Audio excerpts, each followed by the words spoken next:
শিবে আবু তালিব সে এক কারাগার, কাটলো সেথায় তোমার বহুদিন হলো পার। শিবে আবু তালিব সে এক কারাগার, কাটলো সেথায় তোমার বহুদিন হলো পার। না খেয়ে না ঘুমে কত রাত কেঁদে কেঁদে দিন কায়েমের তরে ধৈর্য ধরে ধরে হে রাসূল হে রাসূল এসে গেল বদর উহুদ খন্দক পরীক্ষা, জানমাল দিয়ে পাশ হলো সকল পরীক্ষা। অবশেষে হয়ে গেল দিন কায়েমের বিজয় তরী। রাসূল আমার বলে দিলেন খায়রুল কুরুনি করনি বালাগাল উলা বিকামালিহি কাশাফাত তুজা বিজামালিহি হাসানাত জামিউ খিসালিহি সাল্লু আলাইহি ওয়া আলিহি। আলহামদুলিল্লাহ, সর্বপ্রথম আল্লাহ সুবহানাহু ওয়া তাআলার দরবারে প্রাণ ঢালা শুকরিয়া যে আল্লাহ সুবহানাহু ওয়া তাআলা পবিত্র রবিউল আউয়াল মাসে তানার ঘরে আসার বসার সুবর্ণ সুযোগ দিলেন। সুস্থতার নেয়ামত দানে যিনি আমাদেরকে বাধিত করলেন সে আল্লাহর দরবারে শুকরিয়া জ্ঞাপন করছি। প্রাণ খুলে বলছি আলহামদুলিল্লাহ। দরুদ আর সালাম পেশ করছি মহান মানবতার মহান শিক্ষক নবীর প্রতি, যিনি আখিরে জামানার নবী, সকল নবীদের নবী, যিনি সাইয়্যিদুল মুরসালিন, যাকে আল্লাহ বানালেন রাহমাতুল লিল আলামিন। সকলেই বলছি সাল্লাল্লাহু আলাইহি ওয়াসাল্লাম। মাগফিরাত কামনা করছি আমাদের সেই সমস্ত মর্দে মুজাহিদ ভাইদের জন্য যারা ইসলামের ঝান্ডাবাহী, কালিমার পতাকাবাহী, যুবক, তরুণ, নওজোয়ান যারা কোরআনের জন্য, ইসলামের জন্য নিজের বুকের তাজা রক্তকে ঢেলে দিয়ে বাংলার জমিনকে রক্তে রঞ্জিত করেছিল। আমাদের কাছে দ্বিতীয়বার এই স্বাধীনতাকে যারা পৌঁছে দিয়েছেন আল্লাহ তাআলা তাদেরকে মাফ করে যেন জান্নাতের উচ্চ মাকাম দান করেন, বলি আল্লাহুম্মা আমিন। সম্মানিত হাজিরিন, পবিত্র রবিউল আউয়াল মাসে আমরা অবস্থান করছি। এ মাস যেমনি আনন্দের তেমনি অনেক বিধুর বেদনার। এ মাসেই আল্লাহ তাআলা তার প্রিয় হাবিব হযরতে আহমদ মুস্তাফা সাল্লাল্লাহু আলাইহি ওয়াসাল্লামকে প্রেরণ করেছিলেন পৃথিবীতে। এই মাসেই তার জন্মের তারিখ নিয়ে বেশ কিছু মতভেদ রয়েছে, তবে সবথেকে গ্রহণযোগ্য দুইটা মত, এক হলো রবিউল আউয়ালের ৮ তারিখ অথবা রবিউল আউয়ালের ১২ তারিখ, এই দুইটা হলো গ্রহণযোগ্য তারিখ। তবে তার জন্ম যে হয়েছিল এটা কোনো সন্দেহ নাই, এটা কোনো সন্দেহ নাই, এই মাসেই তার জন্ম হয়েছিল। সম্মানিত হাজিরিন, আসুন পবিত্র কোরআনের আলোকে নবীকে যে কেন পাঠানো হলো এই দুনিয়ায়, কেন আল্লাহ তাআলা এই দুনিয়ায় নবীকে পাঠালেন এবং নবীকে পাঠানোর পর আল্লাহ তাআলা কি কর্মসূচি নবীকে দিলেন, আজ এই বিষয় নিয়ে সামান্য আলোচনা আমরা করব যতটুকু সময় পাই। গভীর মনোযোগ দিয়ে আমরা আলোচনার দিকে খেয়াল করব, যেহেতু অল্প সময় অনেক আলোচনা। আসুন আমরা ভূমিকা না বাড়িয়ে সরাসরি আলোচনার দিকে চলে যাই। দুনিয়াটা যখন জাহিলিয়াতে পরিপূর্ণ হয়ে গিয়েছে, বর্বরতায় ছেয়ে গিয়েছে, তখন আল্লাহ তাআলা তার হাবিব হযরতে মুহাম্মদ রাসূলুল্লাহ, সকলেই বলি সাল্লাল্লাহু আলাইহি ওয়াসাল্লাম, তাকে পৃথিবীতে প্রেরণ করলেন এবং প্রেরণ করার পর তাকে পরিচালনার জন্য, তার উম্মতদেরকে পরিচালনার জন্য একটা কিতাব নাজিল করেছিলেন। সকলে বলুন তো কিতাবটার নাম কি? আল কোরআন। কি আল কোরআন? এই কোরআনকে নাজিল করলেন আল্লাহ তাআলা। তার ঠিক 40 বছর বয়স যখন হয়েছে তখন আল্লাহ তাআলা এই মানব জাতির কল্যাণে, মানব জাতির উপকারের জন্য পবিত্র কোরআনকে নাজিল করলেন। এই কোরআনের মধ্যে সুন্দর করে রাসূলের আগমনের বিষয় নোট করা হয়েছে। রাসূলের আগমনের বিষয় সুন্দর করে নোট করা হয়েছে। সূরাতুল জুমআর 2 নম্বর আয়াতে আল্লাহ তাআলা খুব সুন্দর করে বলছেন, হুয়াল্লাযী বা'আসা ফিল উম্মিয়িনা রাসূলান মিনহুম ইয়াতলু আলাইহিম আয়াতিহি ওয়া ইউযাক্কিহিম ওয়া ইউআল্লিমুহুমুল কিতাবা ওয়াল হিকমাহ। বলি আল্লাহু আকবার। আল্লাহ সুবহানাহু ওয়া তাআলা বলেন, হুয়াল্লাযী, তিনি সেই আল্লাহ। আল্লাহ তাআলা তার পরিচয় প্রথমত দিয়েছেন, তিনি সেই আল্লাহ। বা'আসা ফিল উম্মিয়িনা রাসূলা, তিনি সেই আল্লাহ যিনি এই সমগ্র জাহানের মালিক। তিনি সেই আল্লাহ তার নবীকে প্রেরণ করেছেন একজন নিরক্ষর হিসেবে। কেমন হিসেবে? একজন নিরক্ষর হিসেবে আল্লাহ তাআলা তার রাসূলকে প্রেরণ করেছেন। এখন আল্লাহ তাআলা চাইলে তো নবীকে শিক্ষিত করে পৃথিবীতে পাঠাতে পারতো কি পারতো না? কথা বলেন, পারতো কি পারতো না?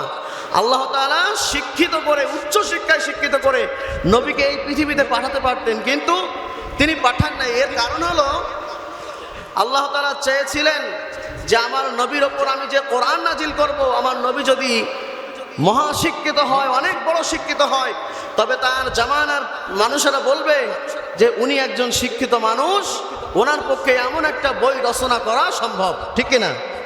একজন শিক্ষিত মানুষ একটা বই লিখলে, ইচ্ছা করলে লিখতে পারে কি পারে না? যদি নবীজি প্রাতিষ্ঠানিক শিক্ষায়, অনেক উচ্চ শিক্ষায় শিক্ষিত হতেন, তাহলে এই কোরআন যে নবীর উপরে নাজিল হয়েছে অনেকে হয়তো বিশ্বাস করতো না। এজন্য আল্লাহ তাআলা নবীকে উম্মি করে পাঠালেন, নিরক্ষর করে পাঠালেন। কিন্তু একটা আওয়াজ দিয়ে বলুন তো, আপনার আমার নবী কি মূর্খ ছিলেন? মূর্খ ছিলেন আমার নবী? তিনি নিজেই বলছেন, আনা বুইসতু মুআল্লিমান, আমি সমগ্র মানুষের জন্য শিক্ষক। বলেন না সুবহানাল্লাহ। আমার নবী যে কেমন শিক্ষক, এ বিষয়ে আমার নবীর বিভিন্ন হাদিস, এই প্রায় 1500 বছর আগের হাদিস নিয়ে এখন বর্তমান বিজ্ঞান তারা গবেষণা করতেছে। একবার ঢাকা বিশ্ববিদ্যালয় থেকে একটা আর্টিকেল খবরের মধ্যে প্রকাশ হয়েছিল। আল্লাহ রাসূল সাল্লাল্লাহু আলাইহি ওয়াসাল্লাম বলছেন যে তোমরা গরম কোনো জলীয় জিনিসের মধ্যে তোমাদের মুখের ফু দিয়ে কোনো জিনিস তোমরা ভক্ষণ করো না, তোমরা পান করো না। গরম কোনো জিনিসের মধ্যে ফু দিয়ে কোনো জিনিস তোমরা খেও না। ঢাকা বিশ্ববিদ্যালয়ের গবেষণাগারে এর বিষয় নিয়ে রিসার্চ করা হলো যে কেন নবী এমন কথা বললেন। এবং রিসার্চ করার পর এক পর্বে দেখা গেল, ওই যারা গবেষণা করেছিলেন ওই গবেষকগণ বললেন যে যদি কোনো গরম জিনিসের মধ্যে ফু দিয়ে কোনো মানুষ পান করে বা খায়, তবে একটা দুইটা নয় 80টারও বেশি রোগ জীবাণু ওই জিনিসের মধ্যে সঙ্গে সঙ্গে তৈরি হয়ে যায়। আল্লাহু আকবার। নবীজির জামানায় যখন কোনো প্রযুক্তি ছিল না, ইন্টারনেটের ব্যবস্থা ছিল না, জ্ঞান বিজ্ঞান চর্চার কোনো মাধ্যম ছিল না, সেই সময় আমার নবী এই কথা বলছেন। শুধু তাই নয়, নবী আরো বলেছেন যে এমন একটা যুগ জামানা আসবে যে জামানার মানুষ এইখান থেকে পুরো পৃথিবীর খবর রাখবে। কোথা থেকে? এইখান থেকে ইশারা করে বলছেন যে উরু অথবা মাজা, এর মাঝামাঝি পর্যায়ে উনি হাত দিয়েছেন, বলছেন এখান থেকে পুরো পৃথিবীর মানুষ একটা সময় পুরো পৃথিবীর খবর রাখবে। আজ আপনি খেয়াল করুন, আমাদের হাতে মুঠোফোন যেগুলো রয়েছে, এখানে বসে আপনি বর্তমান আমেরিকার অবস্থা বুঝতে পারতেছেন। ঠিক কিনা? তাহলে আপনার আমার নবী নিরক্ষর ছিলেন, কিন্তু কি ছিলেন না? কথা বলেন, মূর্খ ছিলেন না। কি ছিলেন না? মূর্খ ছিলেন না। আবার তিনি নিজেই বলছেন, আনা বুইসতু মুআল্লিমান, আমি হলাম সমগ্র আমার উম্মতের জন্য একজন শিক্ষক। সুবহানাল্লাহি ওয়া বিহামদিহি। বিশ্ব নবীকে প্রেরণ করলেন আল্লাহ তাআলা। দুনিয়াতে পাঠানোর পর আল্লাহ সুবহানাহু ওয়া তাআলা এই মানব জাতির হেদায়েতের জন্য, মানব জাতির মুক্তির জন্য, কল্যাণের জন্য আল্লাহ তাআলা পবিত্র কোরআন নাজিল করলেন। আর কোরআন নাজিল করার পর কোরআনের মধ্যে সুন্দর করে নোট করলেন, আগো নবীজি তোমাকে আমি পৃথিবীতে পাঠাইলাম, তোমাকে নির্দিষ্ট কিছু দায়িত্ব আমি দিয়ে পাঠালাম। তার মধ্যে প্রথম হলো ইয়াতলু আলাইহিম আয়াতি, বলেন আল্লাহু আকবার। বলেন ইয়াতলু আলাইহিম আয়াতি, নবী গো তোমার উপর যে কিতাব আমি নাজিল করলাম, এই কিতাবটা নাজিল করার পর তোমার দায়িত্ব হলো এই কিতাবের প্রত্যেকটি কথা, এই কিতাবের প্রত্যেকটি আয়াত, প্রত্যেকটি নিদর্শন তুমি মানুষের সামনে তেলাওয়াত করে করে শোনাবা। এই কোরআন থেকে মানুষদেরকে দাওয়াত দিয়ে দিবা। কার দাওয়াত দিতে হবে? পবিত্র কোরআন নাজিল করলেন এবং বললেন, নবী গো তোমার ওপর প্রথমে আমি যে দায়িত্ব দিলাম সেটা হলো ইয়াতলু আলাইহিম আয়াতি। 4 দফা কর্মসূচির প্রথম নাম্বার কর্মসূচি হলো তুমি এই কোরআনের দাওয়াতগুলো মানুষের কাছে কাছে পৌঁছায় দিবে। কিসের দাওয়াত দিতে হবে? কোরআনের দাওয়াত দিতে হবে। কোরআনের দলে মানুষদেরকে ভেড়াতে হবে। আল্লাহ তাআলা বলছেন, অন্যত্র আয়াতে আল্লাহ তাআলা আবার বলেন, ইয়া আইয়ুহার রাসূল বাল্লিগ মা উনজিলা ইলাইকা মির রাব্বিক। ওগো নবীজি তোমাকে আমি প্রেরণ করলাম রিসালাত সহ, রিসালাতের দায়িত্ব তোমাকে আমি দিয়ে দিলাম। এখন রিসালাতের দায়িত্ব পাওয়ার পর বসে থাকলে চলবে না, তুমি কিতাবের তাবলীগ করো। কোন কিতাব? যে কিতাব আমি তোমাকে নাজিল করেছি, এই কিতাবের তাবলীগ তুমি মানুষের মধ্যে করো। কিতাবের তাবলীগ করো, অর্থাৎ তাবলীগ মানে হলো প্রচার করা, প্রসার করা। এই কিতাবের তাবলীগ তুমি করো, এই কিতাবের প্রচার প্রসার করার কথা বলা হচ্ছে। আল্লাহ তাআলা আয়াতের অপর অংশ বলেন, ওয়াল্লাহু ইয়াসিমুকা মিনান নাস। নবী গো তোমাকে যে কিতাবের দাওয়াত দেওয়ার কথা বলা হলো, এই কিতাবের দাওয়াত দেওয়ার পর এক শ্রেণীর মানুষ তোমাকে ক্ষতি করার চেষ্টা করবে, তোমাকে নিঃশেষ করার চেষ্টা করবে, তোমার দলের উপর মানুষজন আক্রমণ করার চেষ্টা করবে। কিন্তু পিছপা হয়েও না, ভয় পেও না, চিন্তা করো না। নিশ্চয়ই আমি আল্লাহ তাআলা সকল প্রকার মানুষের দ্বারা ক্ষতি থেকে আমি তোমাকে হেফাজত করব। বলেন না সুবহানাল্লাহ। আল্লাহ তাআলা বলছেন, নবী এই কিতাবের দাওয়াত তুমি মানুষের কাছে পৌঁছায় দাও, কিতাবের তাবলীগ তুমি করো। তুমি চিন্তা করো না, সকল প্রকার মানুষদের দ্বারা যত ক্ষতি হতে পারে এই ক্ষতি থেকে আমি আল্লাহ তোমাকে হেফাজত করব। তার মানে আল্লাহ তাআলা ভালো করে বুঝতে পেরেছিলেন, কোরআনের কথাগুলো যখন মানুষের কাছে পৌঁছানো হবে, মানুষের কাছে যখন কোরআনের দাওয়াত দেওয়া হবে, এক শ্রেণীর মানুষ এই কথাগুলোকে কান দিয়ে শুনবে না, বরং এই কথাগুলোর বিরোধিতা করবে। যে বা যারা এই কথাগুলোর বিরোধিতা করবে, যারা এই কোরআনের হক কথাগুলো মানুষের কাছে পৌঁছাবে, তাদেরকে নিঃশেষ করার জন্য একটা গভীর ষড়যন্ত্র করবে। এজন্য আল্লাহ তাআলা বলেন, নবী গো তুমি টেনশন করো না, চিন্তা করো না, আমি আল্লাহ তাআলা মানুষের দ্বারা সমস্ত প্রকার ক্ষতি থেকে আমি তোমাকে মুক্ত করব। বলেন না সুবহানাল্লাহ। আর আজ বর্তমান জামানায় এক শ্রেণীর মানুষ বলে থাকে যে ওরা এত ভালো, তো ওদের নামে এত মামলা কেন হয়? ওরা এত ভালো, ওদেরকে কেন ফাঁসির কাস্টে ঝোলানো হয়? ওরা ভালো, ওদেরকে কেন দিনের পর দিন কারাগারের মধ্যে পচে পচে মরতে হয়? সম্মানিত হাজিরিন, ভুলে গেলে চলবে না, এই পর্যন্ত ইসলাম এসেছে কম তিতিক্ষার উপরে নয়, এই পর্যন্ত ইসলাম এসেছে কম রক্তের বিনিময়ে নয়, অনেক অনেক রক্ত ঝরানো হয়েছে। আপনার আমার নবী, যিনি বিশ্ব নবী জনাবে মুহাম্মদ রাসূলুল্লাহ সাল্লাল্লাহু আলাইহি ওয়াসাল্লাম, তিনি তায়েফের ময়দানে তিনি রক্ত ঝরিয়েছেন, উহুদের ময়দানে তার দন্দন শহীদ হয়েছে, লোহার হেলমেট ভেঙে মাথার মধ্যে ঢুকে গিয়েছে।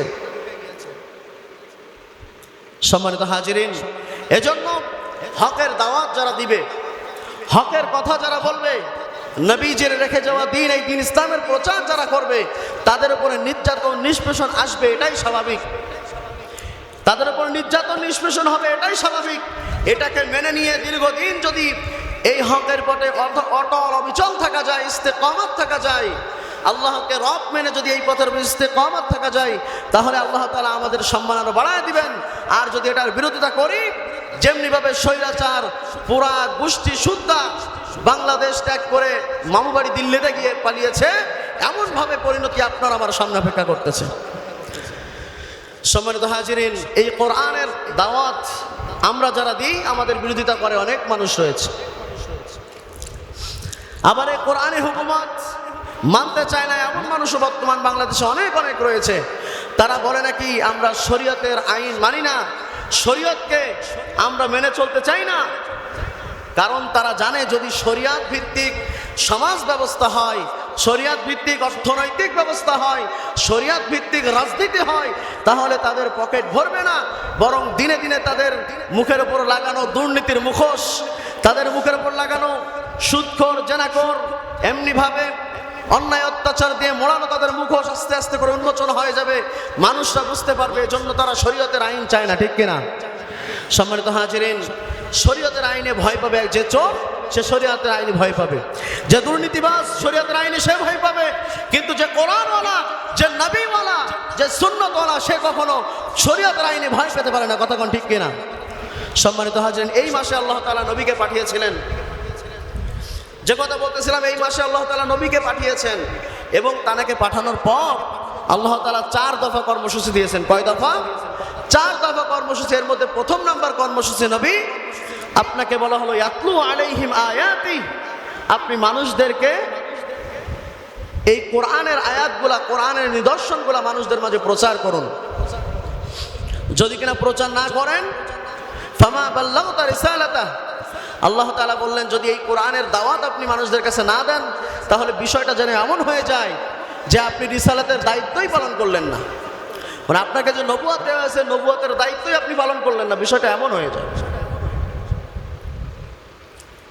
সম্মানিত হাজিরিন, এজন্য কোরআনের দাওয়াত দিলে, কোরআনের দাওয়াত আপনি আমি যত বেশি দিব, তত বেশি আপনার আমার দিনে মানুষ দীক্ষিত হবে। পথ ভোলা মানুষগুলো আস্তে আস্তে করে দিনের দাওয়াত পেয়ে যাবে, দাওয়াত পেয়ে পথ ভোলা পথ থেকে সঠিক পথে চলে আসবে। এজন্য মানুষদের কাছে দিনের দাওয়াত পৌঁছে দিতে হবে। এজন্য জেল জরিমানা যত হুমকি দামকি যাই আসুক না কেন, কোরআনের উপরে অটল অবিচল থাকবো। রাজি আছি ইনশাআল্লাহ? আমরা সকলে রাজি আছি ইনশাআল্লাহ? দলীয় ক্ষেত্রে আমরা অনেকে অনেক পথে চলে যাই, কিন্তু আমরা খেয়াল করব যে দল করি না কেন, আপনার আমার লক্ষ্য টার্গেট যেন মিস না হয়ে যায়। যে দল করি না কেন, টার্গেট থাকবে এই দুনিয়ায়। বর্তমান বাংলাদেশে আমরা ইসলামী হুকুমত কায়েম করব, ইসলামী হুকুমত কায়েম করব। যদি আপনি ইসলামী হুকুমত কায়েম করতে না চান বা এর বিরোধিতা করেন, তবে বুঝতে হবে আপনার আবার নতুন করে কালিমা পড়ার সময় হয়েছে। নবীজির আদর্শ যদি আপনি মেনে চলতে না পারেন, আপনি যদি গলা ফাটিয়ে বলেন আমি বঙ্গবন্ধুর আদর্শের সৈনিক, আপনি যদি বলেন আমি জিয়ার আদর্শের সৈনিক, মানুষ হিসেবে তাদের মধ্যে ভুল থাকতে পারে, আপনি গ্যারান্টি দিতে পারবেন না যে তাদের মধ্যে কোনো প্রকার ভুল ভ্রান্তি ছিল না। কিন্তু আমার নবী, আমি আপনাকে দাওয়াত দিচ্ছি এমন এক নবীর আদর্শে আদর্শিত হওয়ার জন্য, যে নবীর ব্যাপারে আল্লাহ তাআলা বলছেন ওয়া ইন্নাকা লাআলা খুলুকিন আযীম, লাকাদ কানা লাকুম ফি রাসূলিল্লাহি উসওয়াতুন হাসানাহ। বলেন না সুবহানাল্লাহ। আল্লাহ তাআলা বলেন তোমাদের জন্য যে নবীকে আমি পাঠালাম, সে নবী হলো উত্তম আদর্শে আদর্শিত, তার মধ্যে রয়েছে তোমাদের জন্য উত্তম আদর্শ। এবং অন্য জায়গায় বলছেন ওয়া ইন্নাকা লাআলা খুলুকিন আযীম, নবীকে আমি মহৎ চরিত্র দিয়ে বানাইছি। সুবহানাল্লাহি ওয়া বিহামদিহি। সম্মানিত হাজিরিন, নিজেকে মুসলমান দাবি করতে হলে, নিজেকে ইমানদার দাবি করতে হলে ওই নবীর আদর্শ মেনে চলতে হবে, যে নবীর ব্যাপারে আল্লাহ তাআলা কোরআনে সার্টিফিকেট দিয়েছেন। আর দুনিয়াবী নেতা গোলামি করার কারণে, তাদের থেকে স্বার্থ হাসিল করার কারণে আজ আপনার আমার, আপনি আমি মুসলমান, আমাদের জবান থেকে, আমাদের মুখ থেকে বের হয় আমি অমুক ভাইয়ের সৈনিক, আমি অমুক ভাইয়ের সৈনিক, আদর্শের সৈনিক। নাউযুবিল্লাহি মিন যালিক। এজন্য আপনাদের পায়ে হাত রেখে বলি, আসুন আসুন আমরা বিশ্বনবীর আদর্শকে নিজের জীবনে বাস্তবায়ন করি, বিশ্বনবীর আদর্শকে নিজেদের জীবনে বাস্তবায়ন করি। যদি আপনি আমি বিশ্বনবীর আদর্শকে নিজেদের জীবনে বাস্তবায়ন করতে পারি, তবে আপনার আমার দুনিয়া এবং আখিরাত দুটোই সুন্দর হয়ে যাবে। আল্লাহ তাআলা তৌফিক দান করেন, বলে আল্লাহুম্মা আমিন। সম্মানিত হাজিরিন, বলতেছিলাম রাসূলুল্লাহ সাল্লাল্লাহু আলাইহি ওয়াসাল্লামকে আল্লাহ তাআলা নাজিল পৃথিবীতে পাঠানোর পর নবুয়ত দিয়ে তাকে 4 দফা কর্মসূচি দিয়েছিলেন। কয় দফা? 4 দফা কর্মসূচি। প্রথম নাম্বার বলেছিলাম ইয়াতলু আলাইহিম আয়াতি, প্রথম নাম্বার বলেছিলাম যে কোরআনের বাণীগুলা মানুষের কানে কানে পৌঁছে দিতে হবে। 2 নাম্বার ওয়া ইউযাক্কিহিম, মানুষগুলাকে শুদ্ধ করতে হবে। আমরা যেরকম লেখার মধ্যে ভুল হয়ে গেলে শুদ্ধ করি, লেখার মধ্যে ভুল হয়ে গেলে যেমন আমরা কেটে কেটে দিয়ে আবার নতুন করে লিখতে থাকি, এমনিভাবে মানুষগুলাও কিন্তু অনেক সময় অশুদ্ধ হয়ে যায়, বিপদে চলে যায়, শয়তানের তাড়নায়, দুনিয়ার মোহনায় পড়ে, মোহয় পড়ে অনেক সময় মানুষগুলো অশুদ্ধ হয়ে যায়। এই মানুষগুলোকে আল্লাহ তাআলা শুদ্ধ করার জন্য বলছেন, শুদ্ধ করে আবার দ্বীনের পথে দীক্ষিত করতে হবে। এরপর 3 নম্বরে আল্লাহ তাআলা বলেন ওয়া ইউআল্লিমুহুমুল কিতাবা, 4 নম্বর হলো ওয়াল হিকমা। ওয়া ইউআল্লিমুহুমুল কিতাব, এবং যে কিতাবটাকে আমি নাজিল করলাম এই কিতাবের শিক্ষা তুমি মানুষদের দ্বারে দ্বারে, মানুষদের কানে কানে পৌঁছে দাও এবং মানুষদেরকে এই কিতাবের শিক্ষা তুমি দান করো। শরীয়ত মানতে গেলে, শরীয়ত জানতে গেলে আগে আপনাকে কোরআন শেখার দরকার আছে না নাই? আল্লাহ তাআলা এজন্য বিশ্বনবীকে এই কর্মসূচিগুলো দিয়ে পাঠিয়েছেন যে প্রথমে তুমি কোরআনের দাওয়াতগুলো মানুষের কানে পৌঁছাও, এরপর তুমি মানুষগুলাকে শুদ্ধ করো, কোরআনের দাওয়াত দিয়ে তাদেরকে শুদ্ধ করো, বিপদ থেকে সুপথের মধ্যে ফিরিয়ে নিয়ে আসো। এরপর তাদেরকে তুমি কোরআনের দাওয়াত দাও এবং 4 নাম্বার তাদের হিকমা শেখাও, হিকমতের সহিত তাদেরকে কথা বলা, হিকমতের সহিত যারা তারা চলতে পারে, এই কাজগুলো তাদের মধ্যে করতে হবে। কাজ করলে পরে আমরা কোরআনকে দূরে সরায় রাখতে পারবো না, কোন কাজ করলে পরে আমরা আখিরাতকে সুন্দর করতে পারবো, এই জ্ঞান যেন মানুষ অর্জন করতে পারে। সম্মানিত হাজিরিন, আপনার কাছে আমার অনুরোধ যে আসুন রাসূলকে নিজের জীবনে আদর্শ মনে করি, রাসূলের আদর্শকে নিজের জীবনে বাস্তবায়ন করার চেষ্টা করি। সংসার থেকে আমাদের রান্নাঘর থেকে সংসদ পর্যন্ত গোটা বাংলাদেশের প্রত্যেকটি জায়গায় রাসূলের নীতি, রাসূলের রাজনৈতিক নীতি, অর্থনৈতিক নীতি, সমাজনীতি, রাষ্ট্রনীতি, সকল নীতি আমরা আমাদের জীবনে বাস্তবায়ন করি এবং অপরকেও বাস্তবায়ন করতে সহায়তা করি। আল্লাহ তাআলা আমাদের সকলকে যেন তৌফিক দান করেন, আমিন। আমরা সকলেই বলি আল্লাহুম্মা আমিন। আমরা কি আর এখন থেকে কেউ বলবো যে আমরা অমুক ব্যক্তির সৈনিক? আমরা সকলে কি বলবো বলুন তো? আমরা রাসূল সাল্লাল্লাহু আলাইহি ওয়াসাল্লামের আদর্শের সৈনিক। আমরা কার আদর্শের সৈনিক? মুজিবের আদর্শের সৈনিক নাকি? তিনি কি জীবনে ভুল করেন নাই? হয়তো করেছিলেন আপনি, আমি জানি না, আমার আপনার তখন জন্মই হয় নাই, আমার তো জন্মই হয় নাই, হয়তো অনেকে তখন জন্ম হয় নাই। তিনি কি ভুল করেন নাই? অবশ্যই তার চলার পথে, বলার পথে অনেক ভুল ভ্রান্তি থাকতে পারে, কিন্তু যে নবীর ব্যাপারে আল্লাহ তাআলা বলছেন ওয়া ইন্নাকা লাআলা খুলুকিন আযীম, মহৎ চরিত্র দিয়ে আমি যে নবীকে পাঠালাম সেই নবীর আদর্শকে তোমরা অনুসরণ করো।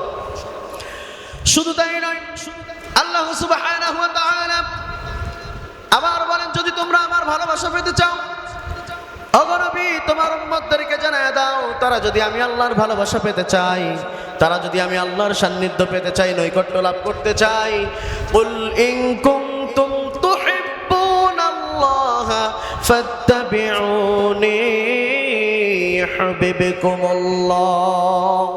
আল্লাহু আকবার। আল্লাহ সুবহানাহু ওয়া তাআলা বলেন যদি তোমরা আমি আল্লাহর ভালোবাসা পেতে চাও তাহলে তোমরা সর্বপ্রথম আমার রাসূল সাল্লাল্লাহু আলাইহি ওয়াসাল্লামকে তোমাদের নিজেদের জীবনে অনুসরণীয়, অনুকরণীয় আইডল মডেল হিসেবে তোমরা মেনে নাও। যদি আল্লাহর ভালোবাসা পেতে চাও তাহলে আল্লাহ বলছেন প্রথমে তোমরা আমার নবীকে ইত্তেবা করো, অনুসরণ করো। নবীকে অনুসরণ করা মানে হলো তার যে সুন্নাহ রয়েছে, তার গোটা জিন্দেগি জুড়ে যে সুন্নাহগুলো রয়েছে এই সুন্নাহগুলোকে নিজের জীবনে বাস্তবায়ন করা। আপনি শুনলে অবাক হবেন, মাইকেল এইচ হার্ট নামে একজন অমুসলিম লেখক, তিনি লিখছেন 100 জন মনীষী নিয়ে তারা একটা বই রচনা করেছেন। তিনি 100 জন আদর্শিত যে সমস্ত 100 জন মনীষী যাদের জীবনে পুরোটাই সফলতা, এমন সফল 100 জন মনীষী নিয়ে মাইকেল এইচ হার্ট একটা কিতাব রচনা করছেন। আর সেই কিতাবের মধ্যে 1 নম্বরে সর্বশ্রেষ্ঠ, পৃথিবীর সর্বশ্রেষ্ঠ মানুষ হিসেবে যার নাম উল্লেখ করেছেন তিনি আর কেউ নন, তিনি হলেন আপনার আমার নেতা, আপনার আমার নবী, আপনার আমার রাসূল জনাবে মুহাম্মদ রাসূলুল্লাহ সাল্লাল্লাহু আলাইহি ওয়াসাল্লাম। বলেন আল্লাহু আকবার। তাহলে আমরা সেই নবীর আদর্শের সৈনিক হতে পারবো কি পারবো না? রাজি আছি ইনশাআল্লাহ? আমরা সকলে কার উম্মত? বিশ্ব নবীর উম্মত। যখন বলবো আমরা কার আদর্শের সৈনিক, আমাদের প্রত্যেকের জবানে একটাই কথা থাকবে, আমরা বিশ্ব নবী জনাবে মুহাম্মদ রাসূলুল্লাহ সাল্লাল্লাহু আলাইহি ওয়াসাল্লামের আদর্শের সৈনিক। দুনিয়াবি স্বার্থ হাসিলের জন্য ওই জিয়া বঙ্গবন্ধু দেখার সময় নাই, দেখতে হবে আপনার ঈমান বাঁচানোর জন্য আপনি নবীর যদি অনুসরণ করেন, ইত্তেবা যদি করেন, তাহলে আপনার জীবনটাই সঠিক, আপনার ঈমান আনাটাই সঠিক হয়েছে। নতুবা আপনি মসজিদে বসে বলছেন আমি নবীর আদর্শের সৈনিক, বাইরে গিয়ে বলছেন আমি মুজিবের আদর্শের সৈনিক, এটা তো আপনার কথার সাথে মিলল না।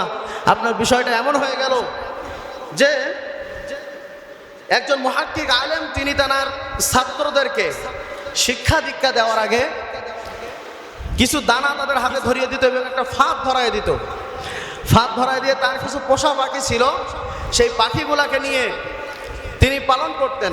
ওই পাখিগুলাকে ধরার জন্য তার ছাত্রদেরকে বলা হতো যে যাও অমুক জায়গায় কিছু পাখি রয়েছে, পাখিগুলাকে আমি দানা দিলাম এবং এই ফাঁদ দিলাম, এই ফাঁদগুলা পেতে দানাগুলা দিয়ে পাখিগুলো তোমরা ধরে নিয়ে আসো, দেখি তুমি আমার ছাত্র হওয়ার যোগ্য আছো কিনা। মানুষগুলা যখন চলে যেত, চলে যাওয়ার পর তখন দেখতে পেত কোনো মানুষ দেখলে এই পাখিগুলা বলতে থাকতো শিকারি আয়েগা দানা ডালেগা জাল বিছায়েগা ফাসনা নেহি, এমনভাবে বলতে থাকতো যে শিকারি আয়েগা, শিকারি আসবে, শস্য দানা তোমার জন্য ছিটাবে, এরপর ফাঁদ পেতে দিবে, কখনো তোমরা তার মধ্যে ফেসে যেও না। এমনভাবে যখন পাখিগুলা বলতে থাকতো তখন ওই মানুষগুলা বলতো হাই হাই এই পাখিগুলা তো অনেক বেশি চালাক, এই পাখিগুলা তো ধরা সম্ভব নয়। একদিন এক ব্যক্তি ওই পাখিগুলা এমনভাবে বলছে, তারপরেও তিনি ফাঁদ পেতে দানা দিয়ে তিনি পাখিগুলাকে ধরে নিয়ে আসছেন এবং দানাগুলো দিয়ে ধরে নিয়ে আসছেন। ধরে নিয়ে আসার পর মুহাক্কিক আলেম তিনি বলছেন যে তুমি কিভাবে এই পাখিগুলাকে ধরলে? পাখিগুলা কি তুমি যাওয়ার সময় কোনো কবিতা আবৃত্তি করেছিল? তো বললো জি হ্যাঁ করেছিল, কিন্তু আমি তো জানি পাখিদের কোনো বিবেক নাই, এজন্য আমি ফাঁদ পেতেছিলাম এবং পাখিগুলো একটা পর্যায়ে আমার কাছে ধরা দিয়েছে। তখন ওই মুহাক্কিক আলেম বললেন আমি এই পাখিগুলাকে শুধু এই কবিতাটা শিখিয়েছি, এই কবিতার মানে তাদেরকে শিখাই নাই যে শিকারি আসবে দানা দিবে, দানা খাবে না, আর ওই জালের মধ্যে তোমরা নিজেকে আবৃত করবে না, আবৃত করলে পরে ধরা পড়ে যেতে হবে, এটা আমি তাদেরকে শিখাই নাই। তেমনিভাবে আমাদের অবস্থা হয়েছে কিছুটা এমন, আমরা মসজিদের মধ্যে বসে বড় কণ্ঠে উচ্চ আওয়াজে বলে থাকি আপনার আমার রব আল্লাহ, আপনার আমার নবী হযরত মুহাম্মদ রাসূলুল্লাহ, কিন্তু বাইরে বের হওয়ার পর, মসজিদ থেকে বাইরে বের হওয়ার পর সঙ্গে সঙ্গে এখান থেকে যে নবী আমার নেতা থাকে সেই নবী বাইরে গিয়ে চেঞ্জ হয়ে যায়। আমরা লা ইলাহা ইল্লাল্লাহর স্লোগান দিই, কিন্তু সংসদে লা ইলাহা ইল্লাল্লাহ জায়গাটা আমরা কখনো চাই না। আমরা লা ইলাহা ইল্লাল্লাহর স্লোগান দিই, আমরা মসজিদের মধ্যে বসে বলি আমার রব আল্লাহ, আমার ক্ষমতা, আমার সমস্ত ক্ষমতা আল্লাহর কাছ থেকে এসেছে, আমার সকল রিজিক আল্লাহ তাআলা দেন, সকল ক্ষমতার উৎস আল্লাহ তাআলা, এখানে বসে বলি। অথচ বাইরে গিয়ে আমরা আবার কাফের মুনাফিকের মতো বলতে থাকি সকল ক্ষমতার উৎস হলো জনগণ। এমন মানুষ আমাদের দেশে আছে না নাই? লা ইলাহা ইল্লাল্লাহর বক্তব্য আপনি মসজিদে বসে দিচ্ছেন, অথচ সংসদে লা ইলাহা ইল্লাল্লাহ থাকুক এটা আপনি আমি চাই না। তাহলে আপনি কেমন মুসলমান হলেন? এজন্য পায়ে হাত রেখে বলবো এমন অভ্যাস, এমন চিন্তা ভাবনা যাদের রয়েছে, আসুন আমরা তাওবা করি, এখনই কালেমা পড়ে আবার মুসলমান হয়ে যাই, নতুবা আপনার আমার ঈমান নিয়ে কিন্তু প্রশ্ন উঠে যাবে। আল্লাহ তাআলা আমাদের সকলকে তৌফিক দান করেন, আমরা যেন শরিয়া আইন নিজের জীবনে বাস্তবায়ন করতে পারি এবং শরীয়ত মানতে যেন আমরা কোনো দ্বিধাগ্রস্ত বোধ না করি। আল্লাহ তাআলা তৌফিক দান করেন, আমিন। আসসালামু আলাইকুম ওয়া রাহমাতুল্লাহ।